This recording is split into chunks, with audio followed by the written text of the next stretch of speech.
Hi everyone, and welcome back to Locked In, the platform where we at Cuboid get to talk about stuff. The purpose of the video series is to explore various topics that will help educate, inform, bring awareness and hopefully create that light bulb moment for our viewers to consider self-storage as a great investment choice.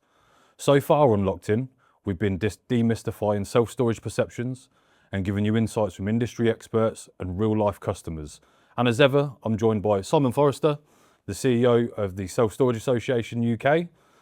In today's episode, we've got something really special. We're joined by Steffan Morgan, who's a partner at Cushman Wakefield, specialising in the self-storage market across EMEA. And hot off the press, we're going to be digging into the 2026 UK Self-Storage Report, which was released last week at the annual SSA conference in Telford. Now, before we get into the good stuff, for any newbies that are new to self-storage market, let me give you an insight into Cushman Wakefield. Steffan, feel free to add anything that you feel that I may have missed. You're one of the world's largest commercial real estate services firms with revenues of around $10 billion. You operate across 400 offices spread over 60 countries and have around 52,000 employees. And finally, you manage around 470 million square metres of commercial space. Sum it up pretty well, Steffan? I think so. I wouldn't say our self-storage team is 52,000 people, but I think we've got enough boots on the ground to service the industry as it stands. Very good. Okay, let's get started. Thanks for joining us today. Let's kickstart by leaning in a bit into the journey of Steffan and ultimately how you ended up in the world of self-storage. Bit of background by me. I'm a Welshman from rural, the deepest, darkest parts of Wales, from near Aberystwyth. Grew up as a son of a chartered surveyor, educated in the Royal Agricultural College in Cirencester. Keep that theme of rural life going. The bright lights of London eventually came a calling and started working in the corporate real estate space. Built into a world of occupier advisory and eventually made the move and transitioned over into self-storage in 2021 when I joined Cushman Wakefield. And since then, the market's gone from strength to strength. It's grown and it's grown, and it's really encouraging to see clients and suppliers like yourselves and people like Simon coming into the industry and really trying to make a difference. Very good, very good. Well, look, I just wanted to touch upon it, and as a starting point, I think just to explore a little bit about, the relationship between the industry and especially yourselves and the SSA. What does the partnership look like between the SSA and Cushman Wakefield? Where does it start and what is it today and what are the benefits of that relationship? So SSA's worked with Cushman Wakefield for, I think it's about 12 years we've been doing the report with you guys. The report's been going for 19, but we've stuck with Cushman Wakefield because you've got that real understanding of the sector and you bring so much to the report, to the analysis of a huge quantity of data points. I know we'll get into the sort of specifics of that a little bit later.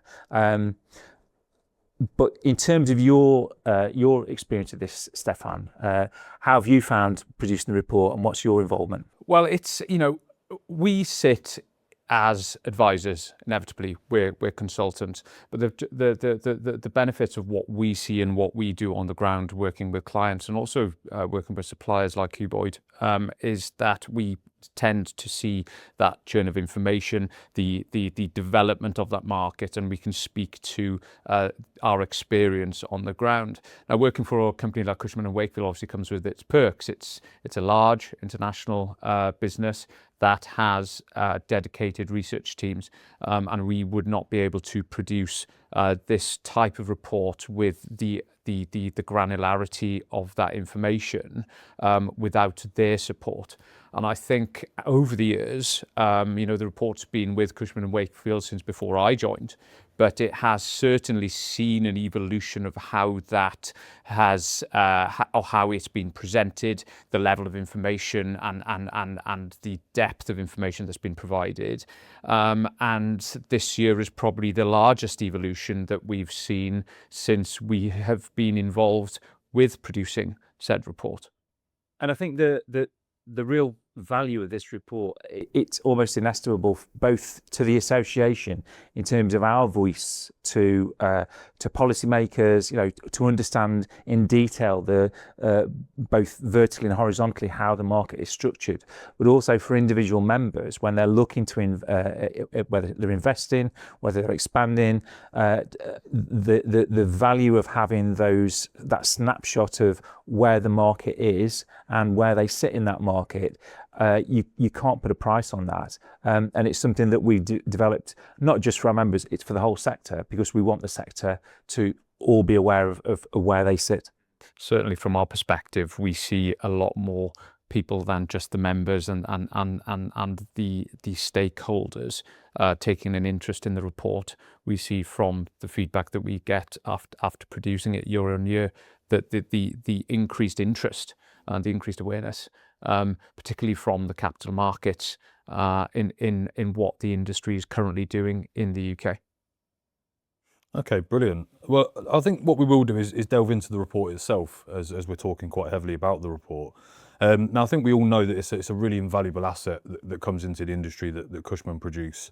But I don't think people necessarily understand or maybe appreciate the amount of effort and time that goes into producing this report. Can you guys just touch upon that a little bit and talk to us a bit more about what's behind this report? It's definitely a Herculean task. So there's three elements to the report.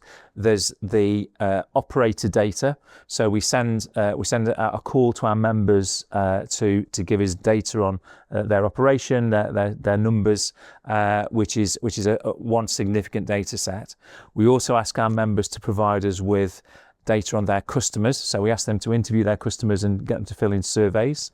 And then there's a third part of that, which is a YouGov poll. So those pollsters that you see on the political, all that sort of stuff, we ask information of the general public about awareness of self-storage and whether they've used self-storage, what brands they know, etc., etc. So that forms that third leg of the stool in terms of the basis for this report.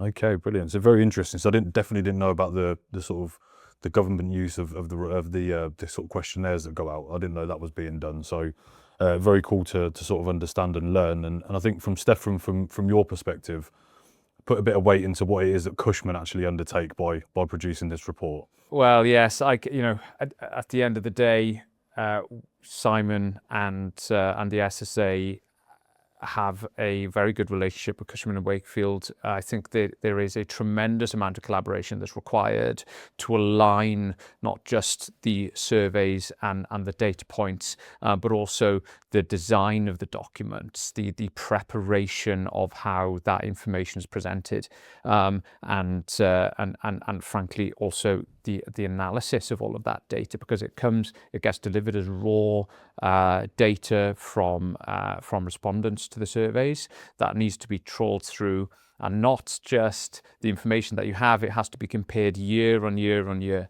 and also there's evolution in the questioning. So we have to find ways of generating a question that can give us a response that can be analysed year on year without losing that journey and that arc. So there's a fair bit of complexity, and naturally there are far smarter people working on this report than I. It's a huge team of people, and I mean the resources that Cushman Wakefield put into it. We give them all this anonymised data from our members, and they go away, and it's a big team of people spending a lot of time to produce it. It's something we couldn't do without them. So I'm really grateful that we've got Cushman Wakefield on side. Yeah, it's a fantastic asset for the whole industry, absolutely. And I think we've seen the new format of the report, which has changed from previous years.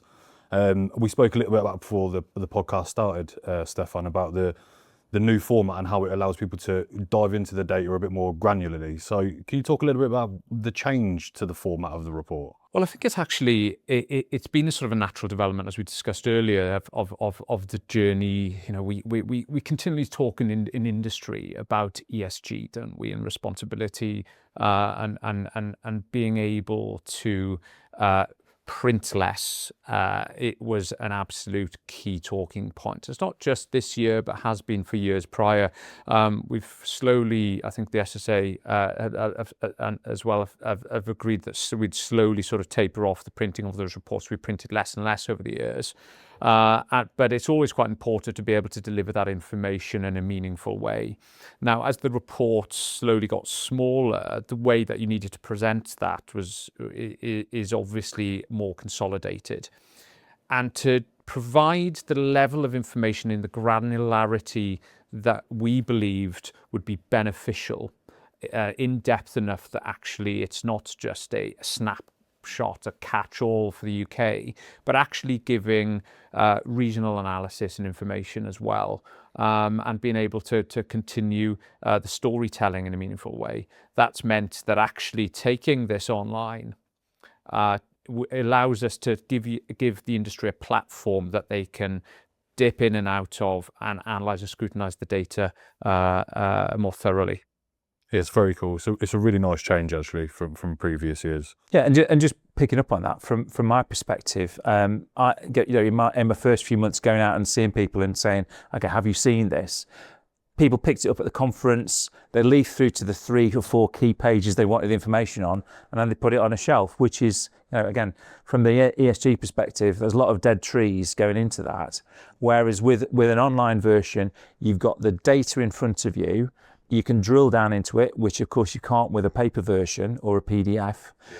But also it's already produced in a format you can use to show to investors, to show to your team, to educate the market. So we've really thought about this. And again, on the graphic design side, the Cushman Wakefield team have absolutely played a blinder. They showed me an example of what they were thinking of from another part of the sector that they lead on, and I was absolutely blown away. I just went, yes, let's immediately move over to that. So it's a great resource, and it's one that if you've got it on your desktop or your laptop, you're out seeing people, you can say, well, look here, I'll show you, and I'll drill down into the data for your part of the country. Yeah, it's very good. I like being able to. I like the idea of being able to look at the data from knowing previous reports, and a lot of times you look at data, but there's more questions that start to be asked, or that you have been able to delve further into that data than just looking at a graph. I think is going to be really well welcomed this year, I think, in this new format.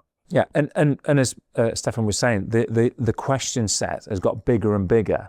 So those documents are only going to get bigger and bigger. This way, it's virtual, so we can put as much into it as we want to.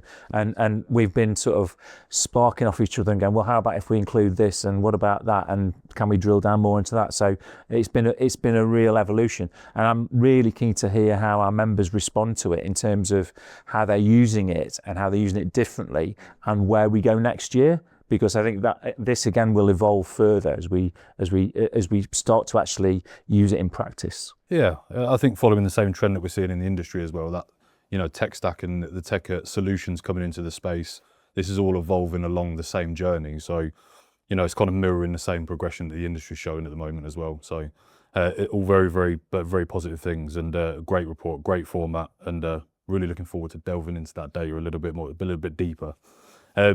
But we'll get to the bit that, we normally have quite a structured, set of questions for you guys. But I think what I'm going to do is hand over to you, Simon, as my co-host. You can do a little bit more than you normally have to do.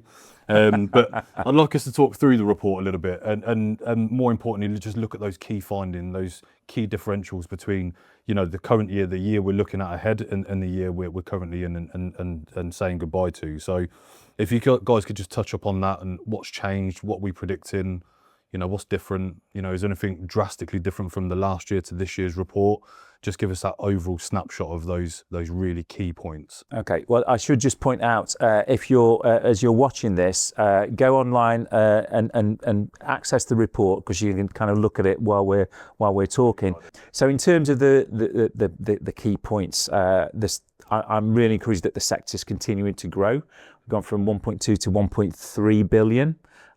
So that's quite encouraging. Any comments on that, Steffan? Yeah, I mean, naturally, I think we're having conversations, more and more conversations with investors and operators, and I've sort of monitored the development of the industry, and there's more and more capital that wants to be involved in this sector.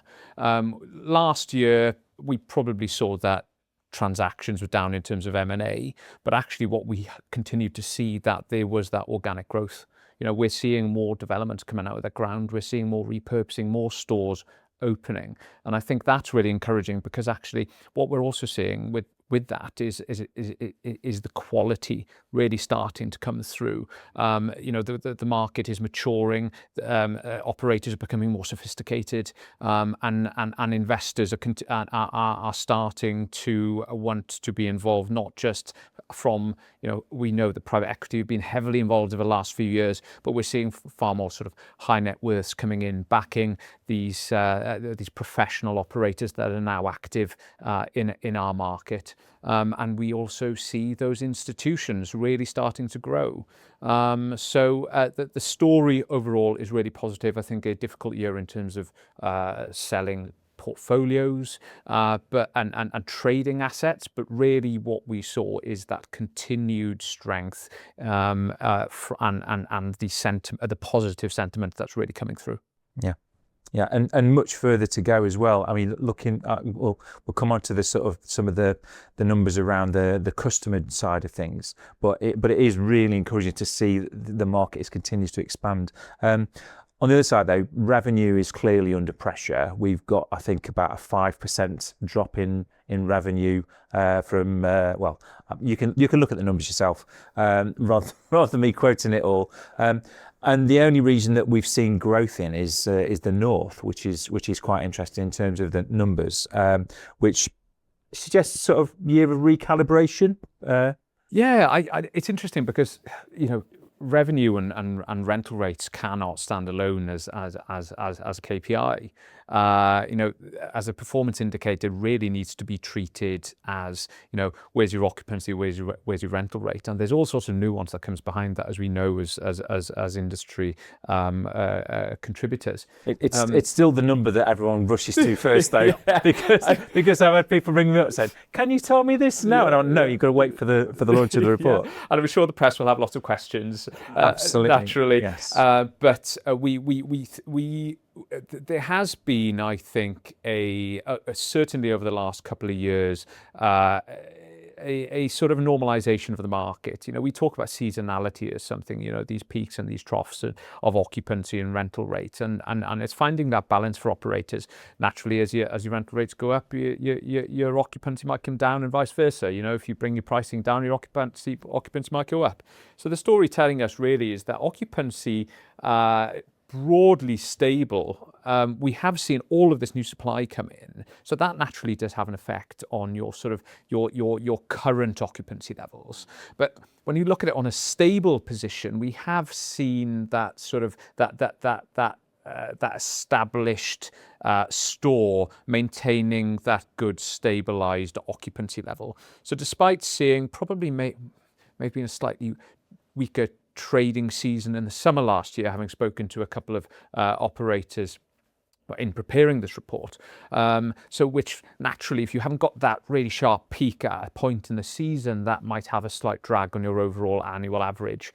Now, the strength of the market following COVID-19 is something that we've been monitoring, and it's coming back to where we think is actually probably how the market behaved prior to 2020. But certainly what's interesting is that those churn levels have never returned to pre-COVID levels. It's certainly a stickier business. Okay. That's really encouraging. It's very positive. Yeah. So you talked about occupancy and overlap with revenue. What's happening around discounting and price flexibility in relation to occupancy? Well, as more stock comes online, you'd expect average discounting to increase. Naturally, less mature stores will have high discounting early in their sort of their fill-up. So that, as the store matures, would taper away. Now, with seasonality, that will fluctuate throughout the year naturally to try and balance your occupancy and your rental rate. Discounting is something that I think is a moving beast, and I think given that what we're seeing at the moment on the achieved rental rates, I would suggest that the street rates haven't really moved. They may even have increased over time with inflation, but that discounting is where we're seeing the operators actually saying, well, we need to incentivize people to continue to occupy, or to new customers to fill that void that is being left by customers that are leaving the facility. Just a note, again, this is just for our audience's benefit. There's always a bit of the same misconception. There's always a bit of two sides of the coin with discounting. Is it necessary? Should operators be discounting? Do they need to do it when they open a new store? The demand seems to be there within the industry, so is rushing to discount pricing the right way to do it? I think you've got to look at your local market, and if there's pent up demand, if there are no other facilities around you, fine. You've cornered a market already.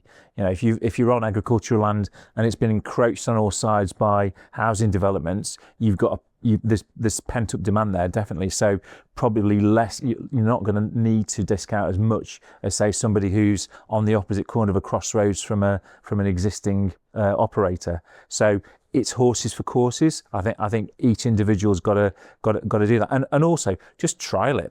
And talk around the industry, talk to other operators in different parts of the country, because there'll be people that are in the exact same situation you were in that will be able to give you advice and support. The trouble is, if you ask 10 operators, you're going to get 11 or 12 views. But it is a perennial issue. Do you discount or not?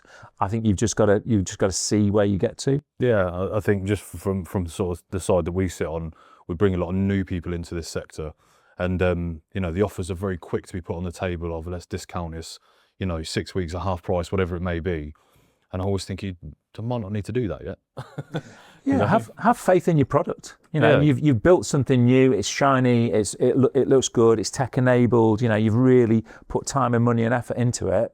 Maybe just see how it goes, and see if you're happy with that fill up rate. Just react with discounts if you need to. Absolutely. Yeah, I tend to agree with that sentiment, but I think it's really important, I think, to make sure that it's not a race to the bottom, because your competitors are naturally, if they're struggling to get occupancy in their door, they're going to incentivize, and it's the temptation is then to obviously discount more or reduce your pricing. And but as Simon said, horses for courses, every single store will have a catchment, a micro environment that they need to go after. But if you think of the real estate market as a whole, generally incentives are something that happen with traditional landlord and tenant agreements. Now, this isn't dissimilar to that. The customers that come into the self-storage facilities are inevitably on licenses and not leases, but getting someone incentivized to come into the door is always quite important. They're not going to be months and years of rent-free compared to a 10, 15-year lease on an industrial facility or a retail unit. But naturally, I think that's always been a part of the real estate story. Yeah, valid point. Very valid point. Just on discounting, people tend to discount at the start of the process. I'd be interested to see how you get people to build in longevity. So committing to maybe a multi-year rental of space, and whether you offer incentives at the end of the process. So you say, book for 2 years and you'll get a month or whatever off at the end of that process. So you're trying to build people's longevity in rather than risk that churn. Again, churn is good in some respects. So you can always find a more profitable customer, but maybe for some people, if they're looking to fill up quickly, try and get people in to say, okay, book for 2 years, and at the end of those 2 years, you'll get X. Yeah, I don't think anyone's looking at it that way at the moment, are they? So, and to come at it from the original point, I think the tougher the market, the more you need to incentivize people. We touched on tech enabled, and I've been interested to see the uptake of AI use. It's up from 9% of people actively using AI in their business processes around the customers, up to 23%. In a year, that's a huge move. But when you look at the sessions that we've been asked for at the conference, when you look at the products that are coming to market, a lot of them, AI is embedded. So it's just interesting. both from a self-storage perspective, but also from the wider perspective of Cushman Wakefield, are you seeing that adoption across the board? Yeah, absolutely. We, just not just in the self-storage market in terms of speaking to our customers and what we use on a day-to-day basis in our analysis and in our report writing. Now, I think obviously we need to make sure that those products are used responsibly, which is the important thing, particularly when it comes to consultancy. But certainly using those tools in an appropriate way does build efficiency, and using them in a way that you've educated. If you educate yourself on AI, you'll be able to use it better, I think. And having those sessions from the SSA it is going to help the members use it, to their advantage. And I think it speaks volumes actually of, going from that low bar really last year to such a sort of high number. And let's be honest, we'd expect that to increase year on year quite substantially. Yeah. We'd want to see that into the 90s eventually, because the use of AI is going to help the operators and the members, tenfold, over time. And the capabilities of AI are only going to increase. So what we have available to us at the moment is not what's going to be available to us next year. The development of this technology is exponential. It's phenomenal. It's absolutely exponential. So who's to know what we're going to be able to do, but it's certainly keep an eye on this space because it has implications industry-wide, globally. It's not just this industry. It's not just us consultants. It's every single person on this planet is going to be affected by AI. Yeah, and it's also the consumers using AI to act on their behalf, to find self-storage or to I used the example in a previous episode about I want to go and play golf. It'll book the course. It'll get your clubs out of storage, have them delivered in a car to the site, and then take them away again. That's kind of where we're moving to as a society. So our members have got to adopt, and I think that's where they need to be speaking to the suppliers, whether it's just their store management system, but also find out what's going on in the wider environment. Look at what's happening with search. That's all moving over to a very different structure. So keep up to date, and you'll maintain your competitive advantage. Yeah, certainly. I think it's a really interesting point is actually the part that AI can play in the security of these facilities. It's something that for us as external consultants, we don't get involved in how that security system works, but we're told that it is changing the game. There have been problems in the industry over the years with security. There have been things in the press of late that we've heard of, but the correct application of AI in that type of technology and the role of Cuboid and the collaboration of people on the supplier side is going to enable the members and our clients to improve the level of security in their stores as well. Yeah, we talked about the data stack in previous episodes about how you're harvesting the video data, the data from people using an app to unlock their unit, the site data, and amalgamating that as nationally or even globally to say, hang on a minute, that person should have opened their unit. There's something wrong. Put the cameras on. Let's see what's going on there.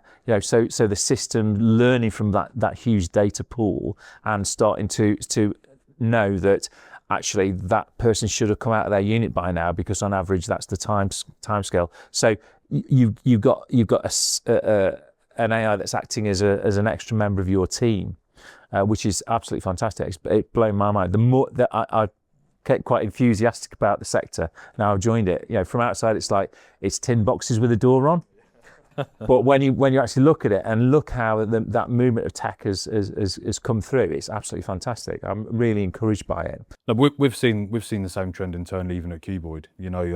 We go back to when our now directors took over the business sort of 5 years ago, and there was multiple things in multiple different places and multiple different systems being used, and there was a lot of questions asked on the early doors, and there was nothing to find the answer quickly, efficiently, that we can make judgment calls on very, very fast with a level of confidence. And you know, we've been on that journey internally, and our systems have now changed. We've adopted all the new technology, and we're now heavily focused on using AI to help us integrate our systems. And you know, we've now got ourselves to a point where, you know, we can bring up a dashboard and we can pretty much see the whole health of the company. We can see where it's going, what needs addressing, what doesn't, what's working, what isn't. You know, and it's super efficient. Allows us to act as that little speedboat. You know, we're not a big a big cruise ship that takes loads of people and lots of time to turn direction. You know, the use of the technology stack within Cuboid has really helped us to become super efficient, but also very, very fast. Yeah, it's using data as your enabler, as your advisor, and I think the key point is to have those discussions early within your team, and you know, consult the market, consult suppliers, consult other people in the industry, other operators, to learn from them about what systems they're integrating and how they're doing that. So before you select an HR system, just think, is this going to be able to spit data out in a format that I can link to my sales process, so I can find out, you know, whether there is any interaction there, or whether you need to have that interaction. So think about that process right from your early stages, and talk to the supply chain and people like you out there. Yeah, absolutely. I think the data stack that self-storage businesses now need to look at, you know, whether that's just for day-to-day operations, whether it's for the HR platform, whatever it may be, but definitely looking towards the exit stage. You know, we spoke a little bit on previous podcasts of the importance of starting right, doing it right from the very start. It can save you a whole heap of headaches and problems. And it's a definite part of that journey towards institutionalization. And if you've got one eye on that exit, you know, from the very day one, you really need to be implementing data to the best of your ability. Yeah, you're going to get the best price for your business if you can show the data. If nothing else, that's a one-line takeaway. Steffan, we touched very briefly on ESG earlier. But in a context of the members, of the operators, it's interesting to see that it's become much more mainstream. You know, the numbers are showing that people are really considering it, whether it's external factors like planners insisting on it, or whether it's actually a move internally. I'm not quite sure, but any comments on that side of things? I think it's really important to make sure that we understand what ESG is as an industry, because, you know, environment is only one part of that. You know, we've got social and we've got governance there as well. Now, we have the SSA, which acts as a quasi-governing body for us, which is hugely beneficial, and allows the industry to self-govern, move forward, and have a good membership that works together to improve the standards of the operators. From an environmental perspective, and you know, it does allow a certain level of efficiency that comes through, that is guided to a certain level by governance. You know, there's this route to net zero, which self-storage naturally will have to follow. We do have a reasonably energy efficient industry, actually. You know, we don't sap power, not data centers. You know, we use significantly less than offices and heavy industrial uses. But there are benefits to even retrofitting some of these. They don't have to be new stores with flashy solar panels. You can put solar panels on the top of a repurposed building. You know, simple fixes that your EPC will show up, like installing LED lighting and things like that. They inevitably have an effect on what you actually might be able to demonstrate in value down the line. You know, if it's got a high EPC rating, you know, investors that are on the institutional side might want to see that those levels are higher. You know, BREEAM ratings and all of that sort of comes in at the very beginning of a development cycle. And then we'll come to social, right? Social is a big part. We keep talking about, you know, the drive times, the positions and the trading locations of these stores. But actually, the way that we've seen, more lifestyle users coming into the market and people wanting these things on their doorsteps, they're actually now part of placemaking. And as that sort of awareness starts to come through, not just from the customers, but from the planners and from the investors, and of course from more and more advisors that want to be involved in the industry, I think naturally you will see these things being parts of master plans and being a part of the built urban environment from day one. Yeah. Yeah, we're starting to see housing developments of, again, much smaller houses on smaller footprints, with the opportunity for self-storage inbuilt into that master plan, because they know there isn't enough space within people's houses, so they're starting to build that in. It's in their psyche. It's something that we've actually said internally for probably a number of years now, and even going so far as a few years ago, trying to address and educate some of the sort of housing developers, really, that, you know, there's always that section of the estate that's for the shop, that's the doctors and everything else, and, you know, you should really look at putting a self-store in that, because what a perfect location to put it, where you've got 300-400 new homes going in. It's absolutely fantastic location, something that we've been thinking about a long time at Cuboid. Yeah, I think the social side, as you say, Steffan, is massively important and often overlooked, not just by the self-storage market, but markets in general. And you know, it can be overlooked. We've got a number of clients that are doing some fantastic things in the local community, and, you know, funny enough, not putting huge budgets into marketing, but more so just spending time doing good things in the local area, driving awareness for who they are and what their product is. And we've got a couple of clients, one up north and one a bit further down south, and, you know, they're out there, they're out in their community, they're doing fantastic charity events, and, you know, they're really getting their name out there. And subsequently, what we've seen in their occupancy is they're ahead of target where they should be by the local community, but their marketing budgets are a lot less than some of the other guys. So I think the social side is something that does get overlooked, but is massively important, and I think something we will start to see more of.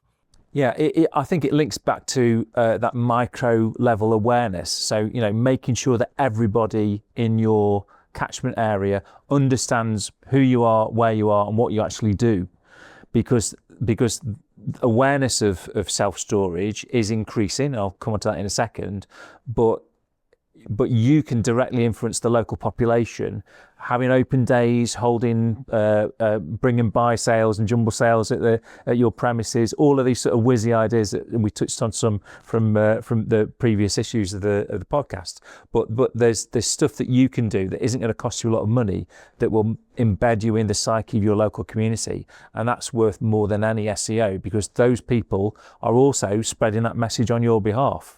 Yeah, and we know word of mouth is still, you know, very big for self-storage. And I mean, coming back onto the awareness side of things, it's been really encouraging to see awareness is increasing, and this is one of the YouGov statistics that we did through the external polling organisation. Good awareness rose from 48 to almost 53%. So, you know, encouraging. More than half of people have a good awareness of self-storage.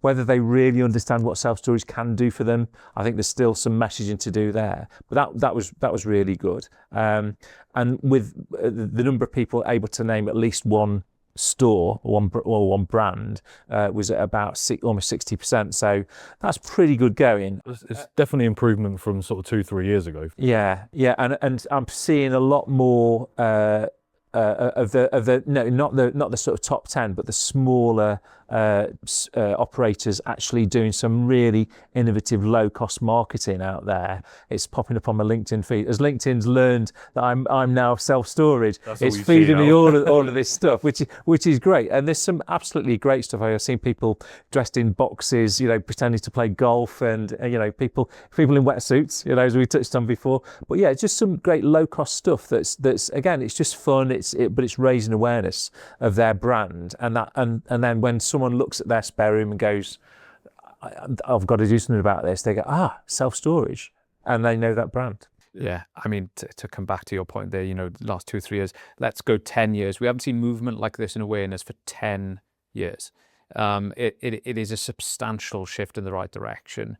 Now, you know, we talk about the supply and new buildings come out of the ground. Naturally, I think, you know, as more prominent facilities come out, people will start to understand what these buildings might be. But I think the industry as a whole is doing a really good job of educating the general public, the end user, about what it actually offers them. We know more and more businesses are using using the facilities and understand how they can use the facilities in a symbiotic way. It's flexible, it's easy. You can upsize, you can downsize, and as people maybe move house slightly less these days, a bit of a strain on house pricing and affordability.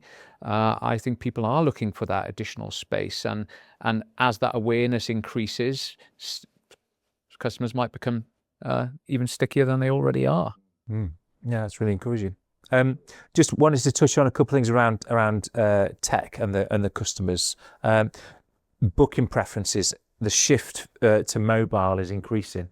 Now, whether that's that they're being forced to shift by the operators, or whether it's actually the preference, but the percentage of customers who are actively using online means rather than a padlock and a key has shifted by significant. It's more than doubled. So that's really, again, encouraging, because that adoption of tech means you've got more data points coming in. Yeah. You can analyze what's going on. You've got much more control. Locking people out is easier. All of those, or you can be reminding people about offers, or you can A/B test. There's so much more you can do with an online app than you could with just someone's email address and they have their own key. So there's that I think that's really positive for the industry as a whole. I think so, yeah. I think the end user inevitably tends to be at that sort of older age demographic, and as time progresses, as technology adoption is taken up by those older generations, as time, that older generation, that demographic is always going to be the same, even though people will move out of it at the upper end. So people that are more tech savvy will move into those brackets, and that technology adoption for the end user in the industry will inevitably improve with time. Yeah, I think I'm now moving into the demographic of the normal self-storage sort of user, and if I think about the generation before me, I absolutely wouldn't use a mobile phone for booking anything online. I have no trust, doesn't understand systems, whereas I'm more 50-50. I do a lot more online booking, trust it a little bit more, and would probably be surprised that isn't the route forward by using that. Inevitably, it's convenience. Yeah. So yeah, we're into that demographic. Sort of 55 to 65 is about a third of users of self-storage. So again, it's people with a lot more stuff that they've accrued over time, and they're downsizing. They're looking to, but they want to keep hold of those things they've built up over a lifetime. So that demographic is still really strong. As you said, it's not really going to change. That's still going to be the bulk of the market, because they've got the disposable income to afford it as well. But their adoption of tech is going to change. They're going to be mobile and app first very, very soon. Yeah, it's almost going to become the expectation, isn't it? Yeah, you're not quite in that. I'm not there yet. So Well, the hair says different, but I'm not there yet. Okay? Thank you very much. I appreciate that. Okay. One final point, just around churn. I mean, that's stayed relatively consistent. It's sort of 96, 97%, so pretty standard. But still 20 percentage points below the pre-pandemic average. Any comments on that, Steffan? I think naturally in the pandemic area, people wanted to unlock more space. People didn't move around as much. They weren't going to and from their units. I think people sat on a lot of their licenses for a longer period of time. It was just the world that we were living in. So inevitably, I think we saw probably an inflated picture of what churn really looked like at that stage. But what's encouraging is that we haven't returned to the pre-pandemic levels. And I think that's probably links to the improvement in the awareness about the product. Now, what might have happened during those COVID years is that how the customer sees the self-storage product as fitting into their lives has changed. And this is the awareness point, is the fact that if they can use it to better their living situation, then great. We've seen an acceleration in e-commerce as well following those pandemic years. So actually that use, people just tend to stay that little bit longer to allow them to better their lives. Well, it's some fantastic points we've heard today, some really great discussion points. I think some really valuable things that our audience is going to get to hear and learn from. Before we hand over to you, Simon, for the sort of key takeaways from today, is there any lasting pointers or anything that's noteworthy speaking about? One of the things that I noticed from the survey was the expansion in external storage, so containers outside traditional buildings. That's up from 29% to 40%. Wow. So interesting that sort of pattern of diversification. Now, I'm not sure, we don't have the data on whether that's down to planning or what it is, but certainly we're seeing a lot more, anecdotally, a lot more farmers and removals companies that have got space outside. It's a relatively low cost starter into self-storage. It's really encouraging that in terms of there's that investment. Any commentaries? I think if you think about self-storage as generally just a part of the built environment, there's an investment journey there along the way.